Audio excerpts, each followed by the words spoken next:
لیکن کلیئر کرنے کے لیے ہمیں کہنا چاہیے شہادت رسول اللہ صلی اللہ علیہ وآلہ وسلم، کیونکہ تمام شیعہ سنی کا اس پہ اجماع ہے کہ اشرف الانبیاء طبعی طریقے سے دنیا سے نہیں گئے، وہ زہر کے ذریعے سے گئے۔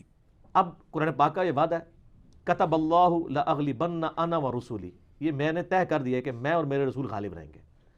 تو چونکہ رسول غالب رہتے ہیں اس لیے کبھی کوئی رسول قتل نہیں ہو سکتا، جتنے قتل ہوئے ہیں وہ انبیاء تھے۔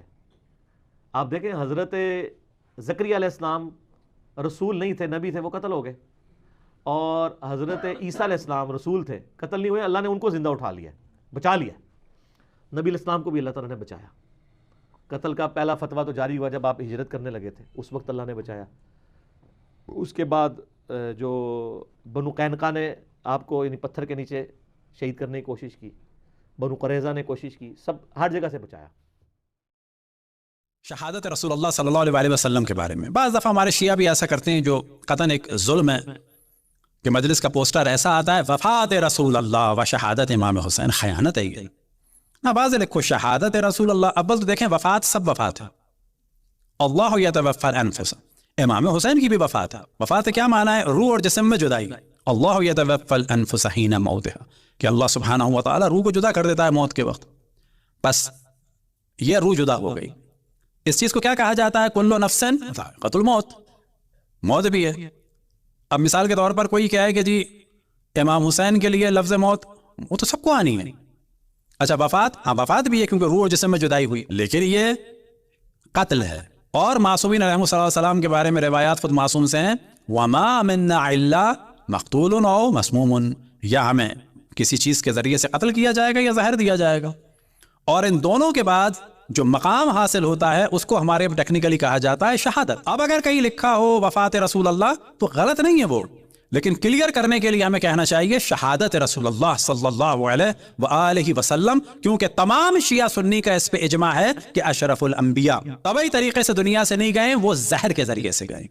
اب یہ بات الگ ہوتی ہے کہ وہ زہر دینے والی کون تھی، کوئی یہودن تھی یا یہودن نما تھی؟ صلوات پڑھیں بر محمد والے محمد۔ اور اس سلسلے میں ایک اہم ترین روایت ہے جو بخاری میں بھی ہے، دیگر بھی ہے، اس میں ہمارا لیکچر بھی ہے کہ آپ لوگ ضرور دیکھیں، دوسروں کو دکھائیں اور آگے بڑھائیں۔ حدیث لدود کہ اشرف الانبیاء نے فرمایا تھا کہ میرے منہ میں کچھ نہ ڈالنا، اور ان کی مخالفت کرتے ہوئے ان تمام لوگوں نے اشرف الانبیاء کے منہ میں ڈالا، وَلَدَدْنَاهُ، ہم نے زبردستی منہ میں ڈالا، وَجَعَلَ يُشِيرُ عَلَيْنَا، اور وہ اشارہ کر رہے تھے کہ میرے منہ میں نہ ڈالو، اور بعد میں اپنا دفاع کرنے کے لیے کہا گیا کہ جو کچھ منہ میں ڈالا تھا وہ ہمارے منہ میں بھی ڈالا گیا۔ اس کا مطلب ہے آپ پر شک تھا، لیکن یہاں پر اصل میں جھوٹی داستان ہے۔ بتایا یہ جا رہا ہے کہ ہمارے منہ میں ڈالا تھا، باقی کچھ نہیں تھا، جبکہ حقیقت یہ جو ان کے منہ میں ڈالا تھا وہ کچھ تھا، اور آپ نے یہ بہانہ بنایا کہ جو ہمارے منہ میں ڈالا گیا۔ لیکن اس میں یہاں پر بھی پھنس جاتا ہے انسان کہ کیوں اشرف الانبیاء نے کہا کہ ان کے منہ میں بھی ڈالو اور حضرت عباس کے منہ میں نہیں ڈالو؟ اب یہ حدیث لدود کے بارے میں پورا ہمارا لیکچر ہے۔ پہلے کہا گیا کہ جی ہم نے ڈالا، بعد میں کہا گیا کہ یہ جو زبردستی دوا ڈالی ہے یہ وہ لائی تھی وہاں سے، کون؟ حبشہ سے۔ کون لائی تھی؟ اسما بنت امیس پہ ڈالا گیا ہے قتل، اور پھر کبھی ڈالا گیا جناب زینب بنت جہش پر، مختلف لوگوں پہ ڈالا گیا۔ یہاں سے پتہ چلتا ہے کہ اس کا مطلب اشرف الانبیاء کو دیا گیا۔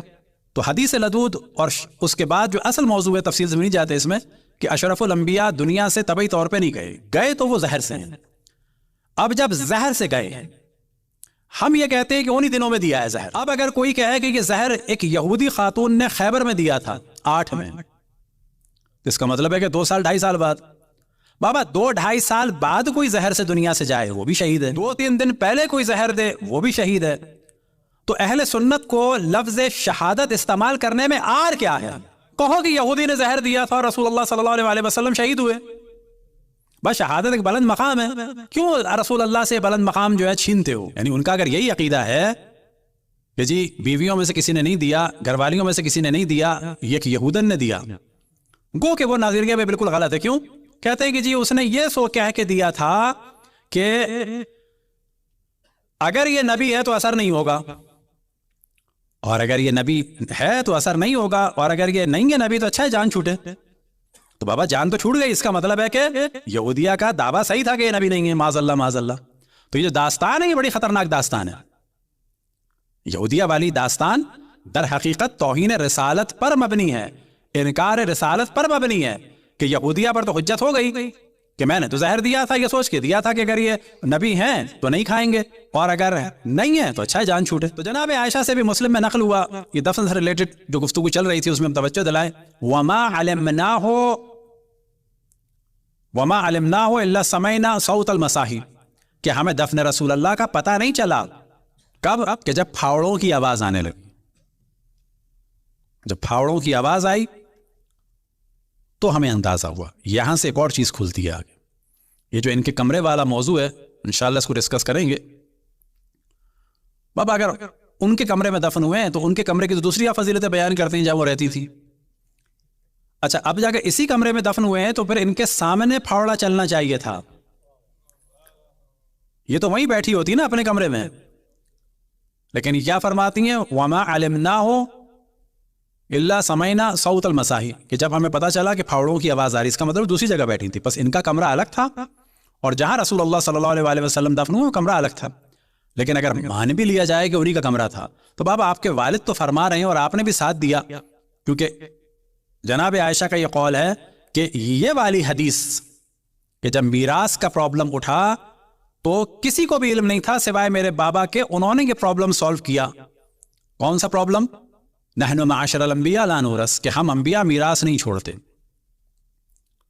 تو خود ان کا یہ دعویٰ ہے اپنے ابا کی فضیلت بیان کرتے ہوئے کہ یہ روایت کا علم کسی کو بھی نہیں تھا، اور اسی پر حضرت ام سلمہ صلوات اللہ وسلام علیہا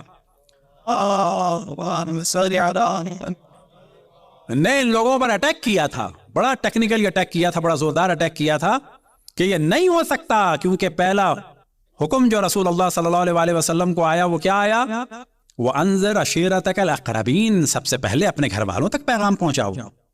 یہ کیسے ممکن ہے کہ میراث کا مسئلہ کہ جو ریلیٹڈ تھا بیویوں سے اور خصوصاً ریلیٹڈ تھا تعداد کے اور مقدار کے اعتبار سے سب سے زیادہ حضرت فاطمہ سلام اللہ علیہا سے، تو نہ بیویوں سے رسول اللہ صلی اللہ علیہ وسلم نے فرمایا کہ میں میراث نہیں چھوڑ کے جاؤں گا، اور نہ اپنی بیٹیوں سے فرمایا بھی تو ایک ہی آدمی سے فرمایا، لیکن انہوں نے بھی کمال کر دیا کہ اپنی بیٹی کو تو میراث دے دی اور اسی میراث والے کمرے میں دفن بھی ہو گئے۔ لہذا جب بات ہوتی ہے فضیلت کی تو کہتے ہیں جی رسول اللہ صلی اللہ علیہ وسلم کے برابر میں وہ دفن ہے۔ تو ابو حنیفہ کے پاس جا کے ایک شخص سے سوال کیا کہ میرا بھائی جو ہے وہ شیعہ ہو گیا ہے، تو کہا کہ تم فضیلت نہیں بتاتے کہ جناب ابو بکر جو ان کے پاس دفن ہے؟ کہا کہ میں نے بتائی تھی، مگر اس نے کہا کہ وہ تو پھر غصبی جگہ ہے۔ اب یہاں پہ سوال یہ پیدا ہوتا ہے کہ بابا آپ فرما رہے ہیں کہ انبیاء میراث نہیں چھوڑتے، پھر آپ کی بیٹی کو کمرہ کیوں ملا؟ اچھا آپ یہ کہہ رہے ہیں کہ سب کچھ ہوتا ہے پھر صدقہ اور بیت المال میں جانا چاہیے، تو کمرہ بھی بیت المال میں جانا چاہیے تھا۔ یہ کمرے کی اتھارٹی پاور کیوں بیویوں کے پاس آ گئی؟ کمرے کی اتھارٹی پاور کیوں آپ کی صاحبزادی کے پاس آ گئی؟ پھر آپ اس میں دفن بھی ہو گئے۔ اچھا اب جناب عمر کے جب دنیا سے جا رہے ہیں تو انہوں نے بھی پیغام بھجوایا کہ مجھے اجازت دے دی دفن ہونے کی۔ آپ اجازت یا تو تمام مسلمانوں سے لیں، اگر آپ ان خاتون سے اجازت لے رہے تو آپ تو پہلے کہہ چکے تھے مل کے سب، اور حضرت فاطمہ کو ان کے حق سے محروم کیا تھا۔ یہ کیا وجہ ہے کہ جی بیٹی کو میراث نہ ملے، بیٹی کو میراث نہ ملے اور بیوی کو میراث مل جائے، اور اس بیوی کی میراث کا آپ کو یقین بھی ہے، اور آپ آخر وقت میں کہتے ہیں کہ مجھے دفن ہونے کی اجازت بھی دے دو۔ لیکن یہاں پر گفتگو ایک اور بڑی کریٹیکل ہو جاتی ہے، اور اس پر شعر بھی ہے ایک کہ جس وقت امام حسن کے دفن کا معاملہ چل رہا تھا تو مروان ملعون آیا۔ اب یہ بتاتے چلیں کہ جو فتق کا معاملہ ہے تو پہلے سیاسی خلیفہ دوسرے سیاسی خلیفہ نے تو فتق چھین لیا جناب سیدہ سے، اور یہ جھوٹی روایت کے ذریعے سے، اور پھر کیا کہا کہ یہ بیت المال میں جائے گا، مال مسلمین ہوگا۔ چلو جی ہو گیا۔ اب یہاں پہ سوال ہے اہل سنت سے کہ یہ جناب سیدہ کا دعویٰ تو صحیح نہیں تھا بقول آپ کے، معاذ اللہ معاذ اللہ۔ اب یہاں پہ تین چیزیں ہو گئیں، یا جناب سیدہ اور مولا علی اور امام حسن امام حسین صحیح تھے اور ام ایمن صحیح تھی،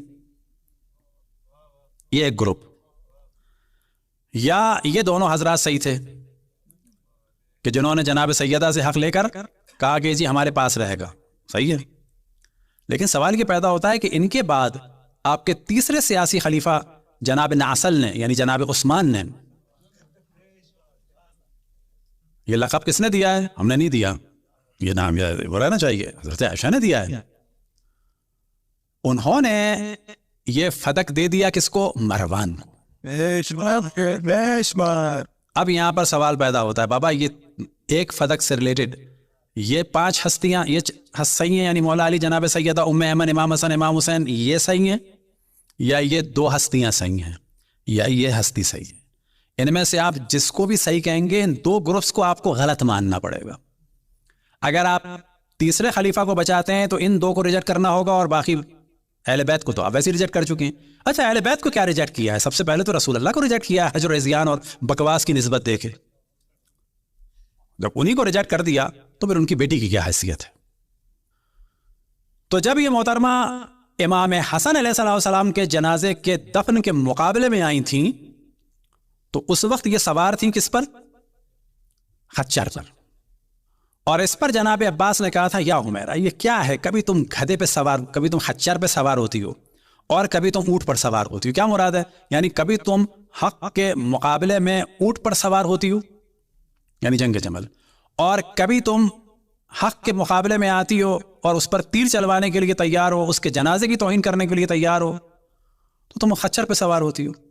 اور بعد میں اس میں جو ہے ایک شاعر نے پھر اس کو کیا، اور بعض جگہ یہ ہے کہ شاید یہ انہی کا شعر تھا، تو دونوں احتمال ہم نے بیان کر دیے کہ فرمایا تبغلتی و تجملتی.